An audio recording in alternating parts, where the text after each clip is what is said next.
ప్రేక్షకులందరూ నమస్కారం. ఈరోజు మన స్టూడియోలో ప్రముఖ ఆధ్యాత్మికవేత్త, జ్యోతిష్య వాస్తు పండితులు, లలితాదేవి ఉపాసకులు బ్రహ్మశ్రీ నానాజీ పట్నాయక్ గారు ఉన్నారు. గురుగారితో మాట్లాడదాం. నమస్కారం. శ్రీమాత్రే నమః. గురుగారు, జూన్ మాసంలో మిథున్ రాశి వారికి ఓవరాల్గా ఈ నెలంతా ఆర్థికంగా, ఆరోగ్యంగా అన్ని విధాలుగా ఏ విధంగా ఉండిపోతుంది, ఎలాంటి జాగ్రత్తలు, పరిహారాలు పాటించాలి గురుగారు? చక్కటి ఇదండి. ఎలాంటి మిథున లగ్నం ఆరు మిథున రాశి నడిచే వికీపీడియా అంటూ ఉంటాయి ఇప్పుడు నేను. ఎందుకంటే చాలా తెలివితేటలుండే లగ్నం అండి ఇది.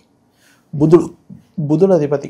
వీళ్ళు ఒక ప్లాన్ వేశారంటే అసలు వీళ్ళ మైండ్ ఎలా ఉంటుందంటే ప్రపంచాన్ని ఏరేసేంత మైండ్ ఉంటుంది మిథున లగ్నం వారికి. ఓకే. బుధుడు ఎవరికైనా పంచమంలో ఉన్న, పంచమం బాగున్నా కూడా వాళ్ళ పరిస్థితి ఇలాగే ఉంటుంది. 5th house is intelligent. అందులో పర్టికులర్గా లగ్నాధిపతి బుధుడు అయినప్పుడు, బుధుడు తెలివితేటలకు కారకుడు కాబట్టి చాలా పెద్ద ప్లాన్లు వేస్తారు వీళ్ళు. ఎంత ప్లాన్ వేస్తారంటే మనం పట్టుకోలేము మనం మిథున లగ్నం వాళ్ళు. ఆ ప్లానింగ్ని అంత ప్లాన్ ఉంటుంది. అయితే వీళ్ళకి గురువు లగ్నంలోకి వచ్చి కూర్చున్నాడు. ఇప్పుడు గురువు ఒక రకంగా చెప్పాలంటే బాధకుడు, సహజ శుభగ్రహం.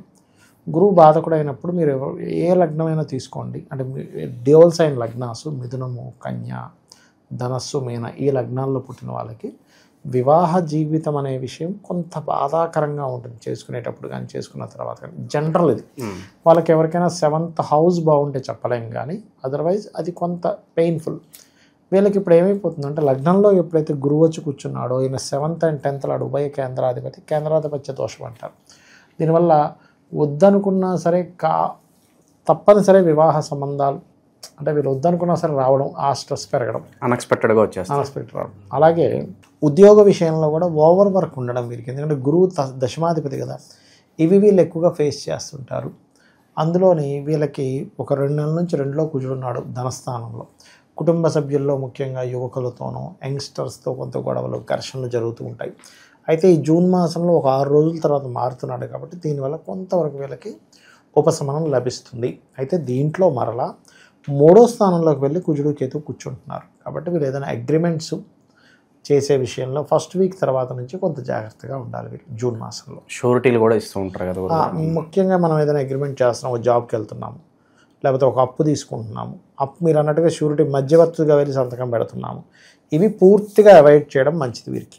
పార్ట్నర్షిప్ బిజినెస్లో కలిసి వస్తాయి అంటారా గురుగారు ఏదైనా ఇన్వెస్ట్మెంట్స్ పెట్టాలంటే వీళ్ళకి? ఒకటేనండి, పార్ట్నర్షిప్ అనేది పర్సనల్ చార్ట్ చూసుకోవాలి. ఇప్పుడు మనము పర్సనల్ చార్ట్లో 7th లార్డ్ బాగున్నాడు పార్ట్నర్షిప్ చేయొచ్చు, 7th లార్డ్ బాగాలేడు పార్ట్నర్షిప్ చేయకూడదు అని చెప్తాను నేను. ఓకే.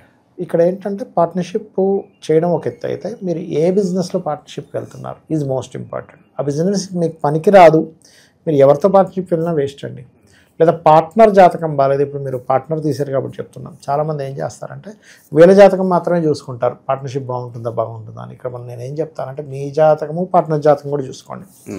పార్ట్నర్ జాతకం బాగాలేదనుకోండి, మీ జాతకం బాగున్నా కూడా మీకు లాస్ అవుతారు. ఎందుకంటే మీ వల్ల పార్ట్నర్ కొంత లాభం ఉంటుంది, కానీ పార్ట్నర్ వల్ల మీకు లాస్ అవుతారు. ఓకే.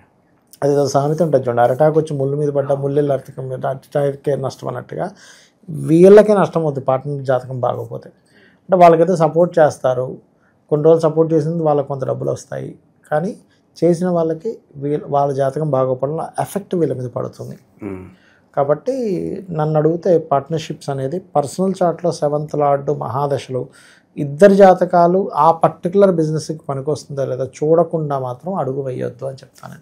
గురుగారు, ఈ రాశిలోనే పర్సనల్ గ్రోత్ పరంగా ఏదో ఉద్యోగాలు చేస్తూ ఉంటారు, చాలా కాలం నుంచి డెవలప్మెంట్ ఉండదు, ఎక్కడ వేసింది అక్కడే ఉన్నట్లుగా ఉంటుంది. వీళ్ళ పరిస్థితి మెరుగుపడడానికి ఎంత సమయం పట్టవచ్చు అంటారు వీళ్ళకి? ఒకటేనండి, ఇక్కడ ఏంటంటే ఎప్పుడు కూడా మనకి పరిస్థితుల మార్పు అనేది దేనివల్ల వస్తుందంటే వీళ్ళ యొక్క జాతక చక్రంలో మహాదశలు, అంతర్దశలు మారినప్పుడు వస్తాయండి. ఒకటి అది రోగం వస్తుందా, డబ్బులు వస్తాయా, పోతాయా, పెళ్ళిళ్ళు అవుతాయా, అన్ని పరిస్థితులకి మహాదశ, దానికి గోచారము. ఇప్పుడు కొద్దిగా ఈ రాశి వారికి సహజంగానే గురువు పాపి కాబట్టి ఇందాక మనం చెప్పుకున్నట్టుగా ఆ ప్రెషర్ అయితే కొంత ఉంటుంది. కాకపోతే ధనస్థానం నుంచి కుజుడు వెళ్ళిపోయాడు కాబట్టి కొంత రిలీఫ్ అయితే వస్తుంది ఫైనాన్షియల్గా వీళ్ళకి. ఓకే. అయితే ఎప్పుడు కూడా మనకి అన్ని ఇబ్బందులకి ఫైనాన్సే మెయిన్గా మనం తీసుకుంటాం కాబట్టి ఓం సంపత్కరీ సమారూఢ సింధుర వ్రజ సేవితాయ నమః, లేదా ఓం ధర్మాధ్యక్ష ధనాధ్యక్ష ధనధాన్య వివర్ధనీయ నమః చేసుకోవడం ఉత్తమం. మీరు ఇక విదేశీ ప్రయత్నాలు చేసుకోవచ్చు అంటారా గురుగారు ఈ రాశి వాళ్ళు?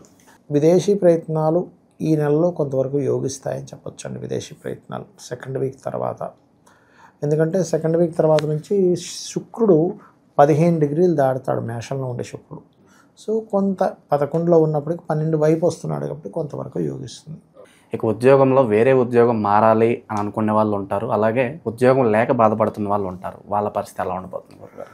ఇందాక మనం మొదట్లో చెప్పుకున్నట్టుగా ఉద్యోగానికి 10th లార్డ్ కారకుడు ఎప్పుడైతే లగ్నంలోకి వచ్చాడో ఇది ముఖ్యంగా ఏం చేస్తుందంటే రెండు జాబులు చేయాలనేటువంటి థాట్ ఇస్తుందండి. డియోల్ సైన్లో ఉండే గ్రహం సెకండరీ ఇన్కమ్ ఏదన్నా వస్తే బాగుంది అంటే సాయంత్రం వరకు జాబ్ చేసి సాయంత్రం నుంచి నైట్ వరకు ఇంకెక్కడైనా మనం 2-3 గంటలు చేద్దామా ఈ థాట్ ఇస్తుంది. అలా చేస్తారు కూడా, ఎందుకంటే ఉద్యోగ స్థానంలో శని ఉన్నాడు. ఫస్ట్ ఆఫ్ ఆల్ 10th హౌస్లో ఆ శని యొక్క ఎనర్జీస్తో గురువు రాశిలో కూర్చున్నాడు. సో ఇది డియోల్ కాంబినేషన్ అంటారు. రెండు ఉద్యోగాలు చేయడం, ఉద్యోగ అవకాశాలు రావడం కూడా వస్తాయి. కాకపోతే వీళ్ళు ఉద్యోగంలో ఎక్కువ శ్రమ కూడా ఉంటుంది.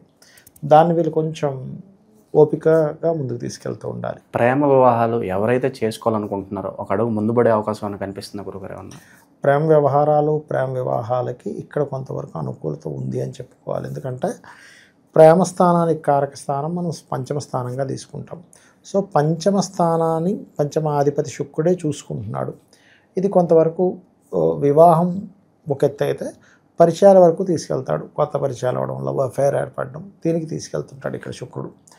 అలాగే సప్తమాధిపతి గురువు ఎప్పుడైతే మనకి లగ్నంలో కూర్చున్నాడో ఇది పర్టికులర్గా ఏంటంటే ప్రేమ వ్యవహారాలు ప్రేమ వివాహాలకు కూడా అనుకూలత ఇస్తుంది. ఇది చెప్పాలంటే బికాజ్ ఆఫ్ శుక్రుడు వీక్షణ వల్ల. శనికి సంబంధించిన ప్రభావం ఏదన్నా ఈ రాశి వాళ్ళ మీద చూపిస్తున్న గురుగారు? ఒకవేళ చూపిస్తే కనుక ఎలాంటి పరిహారాలు చేసుకోవాలి వీళ్ళు? దశమ స్థానంలో ఉండే శని ఎప్పుడు కూడా కార్మిక కర్షక అండ్ శ్రమనివ్వడానికి ఉంటుంది, కానీ జాబులు పోగొట్టడానికైతే ఈ ఇబ్బంది ఉండదు. అయితే ఇక్కడ ఏంటంటే అంటే ఈ నెలలో పర్టికులర్గా చూసుకుంటే అయితే వీళ్ళు 3వ స్థానంలో కుజుడు కేతు ఉన్నాడు కాబట్టి ఇంటర్వ్యూస్కి వెళ్ళేటప్పుడు కొంచెం ప్రిపేర్ అయ్యి వెళ్ళాలి. ఏమైపోతుందంటే అక్కడ దాకా వెళ్ళాక కుజకేతువులు 3లో ఉన్నప్పుడు ఏమవుతుందంటే కమ్యూనికేషన్ ప్లేస్లో ఉన్నారు. దగ్గర దాకా అక్కడికి వెళ్ళి అక్కడ గుర్తుంది కానీ నోట్లోంచి రావట్లేదు అంటాడు. అది మీకు గుర్తుంటే కాదు అక్కడ చెప్పాలి. అందుకని కొంచెం వెల్ ప్రిపేర్డ్గా వెళ్తే మంచిది. అలాంటి సమయంలో మనకి ఏదైనా అనిపించింది ఒక్కసారి స్కందుని తలుచుకుంటే అది సెట్ అవుతుంది.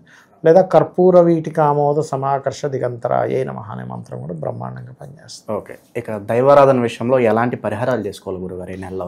వీళ్ళు లైఫ్ లాంగ్ అంటే ఒకటే గుర్తుపెట్టుకోండి, మిథునం వారికి అమ్మవారి ఆరాధన, లలితాంబిక అమ్మవారి యొక్క ఆరాధన చేసుకోవడం చాలా మంచిది. మిథునం వారికి దైవానుగ్రహం కలగాలి అంటే మాత్రం. అయితే దైవానుగ్రహంకి మనకు ప్రయత్నం కూడా సక్సెస్ అవ్వాలి. ప్రయత్న స్థానంలో కుజుడు కేతు ఉన్నారు కాబట్టి వీళ్ళు ఏదైనా ఒక కొత్తది ప్రారంభిస్తున్నారు. నవగ్రహాల్లో కుజకేతు గ్రహాల దగ్గర దీపారాధన చేసి ఒక 9 ప్రదక్షిణాలు చేసుకొని అదే ఆలయంలో ఉన్నటువంటి స్వామివారికి అమ్మవారికి వెళ్ళి అక్కడ కూర్చొని ఒక 3 ప్రదక్షిణాలు కూర్చొని ప్రయత్నం నేను చేస్తున్నాను కానీ నడిపించేది అంత నీవే అమ్మా అని చెప్పని అలా కనుక వెళ్ళినట్లయితే వీళ్ళకుండే ఆటంకాలు తగ్గుతాయి. ఇక విశేషంగా ఇంకా మంచి జరగాలంటే ఏమన్నా దానాలు లాంటివి ఏమైనా చేసుకుంటే బాగుంటుందా గురుగారు? ఒకటేనండి, కలియుగంలో దానాన్ని మించింది లేదు. అయితే ఇక్కడ దానం అనేటువంటిది చాలామంది తెలియక దేని పడితే దానం ఇచ్చేస్తారు. అలా కాదు, అసలు మీకు ఏ మహాదశ నడుస్తుంది, ఏ దానాలు ఇవ్వాలి. ఇక్కడ మనకి గోచారంలో చూసుకుంటే కుజుడికి కేతువుకి ఇచ్చుకోవాలంటే కందులు ఉలవలు ఇచ్చుకోవచ్చు. అలా కాకుండా వీళ్ళు ఏదైతే ఇప్పుడు ఉద్యోగం రావట్లేదు వాళ్ళకేదో 9వ అధిపతి మహాదశ నడవడము గోచారం అనుకూలించకపోవడము జరిగింది అనుకోండి, అప్పుడు ఆ మహాదశ నాదుడు నిజంగానే ఉద్యోగాన్ని ఆపుతున్నాడో చెక్ చేసుకోవాలి. మనం చూడండి, ఒక వ్యక్తికి ఒక ప్రాబ్లం వచ్చింది, పలానా ఇంజక్షన్ ఇస్తాం, ఏది పడితే ఇంజక్షన్ ఇచ్చేయండి అనం. ఎందుకనం? పలానా వ్యక్తికి ఏదో బ్లాకేజ్ అయింది, ఆ బ్లాకేజ్ క్లియర్ అవ్వడానికి ఇది ఇవ్వండి, లేకపోతే ఈ ట్యాబ్లెట్ ఇవ్వండి, అతనికి ఏదో హార్ట్ రిలేటెడ్ బాగాలేదు దానికి ఇది ఇవ్వండి అంటున్నాం. అందరికి ఒక ఇంజక్షన్ ఇవ్వంగా. అలాగే రెమెడియల్ పార్ట్ విషయంలో కూడా కొన్ని దానం ఇవ్వవలసినవి ఉంటాయి, కొన్ని ఏంటంటే జపం చేయించుకోవాల్సినవి ఉంటాయి, కొన్ని ఏమో నామస్మరణ ద్వారా పోతాయి. అదేంటనేది కనుక్కోగలగాలి. ఏ గ్రహానికి ఇవ్వాలి దానం అంటే మీకు ఈ పర్టికులర్ అంశం జరిగేటప్పుడు ఇది ఏ ప్లానెట్ వల్ల ఇన్ఫ్లుయెన్స్ అవుతుంది. ఈ ప్లానెట్స్ ఏమి మనకు శత్రువులై మనల్ని కావాలని పీడించడం కాదు, మన కర్మే ఈ రూపంలో మనం తెచ్చుకున్నాం. అదొక సాఫ్ట్వేర్లో పనిచేస్తుంది అంతే. ఇప్పుడు మనకి ప్రతి నెల బిల్ జనరేట్ అవుతుందండి, ఫోన్లోకి వచ్చేస్తుంది ఈ నెల ఇంకా కట్టాలని. ఆ సాఫ్ట్వేరే మన శత్రువు కాదు, మనం బిల్లు వాడాం ఫోను, అది కట్టమని ఒక సాఫ్ట్వేర్ క్రియేట్ చేశాడు కంపెనీ వాడు. అలాగే ఈ గ్రహాలనే సాఫ్ట్వేర్ని భగవంతుడు క్రియేట్ చేసి వదిలేశాడు. అది పర్యాసనాలు మనం ఖచ్చితంగా ఫేస్ చేయాలంతే. ఓకే, ఓవరాల్గా ఈ రాశి వాళ్ళందరికీ కూడా ఏ విధంగా ఉంటుంది, ఎలాంటి రెమెడీస్ చేసుకోవాలి చాలా బాగా వివరించారు గురుగారు. ధన్యవాదాలు గురుగారు. శ్రీమాత్రే నమః.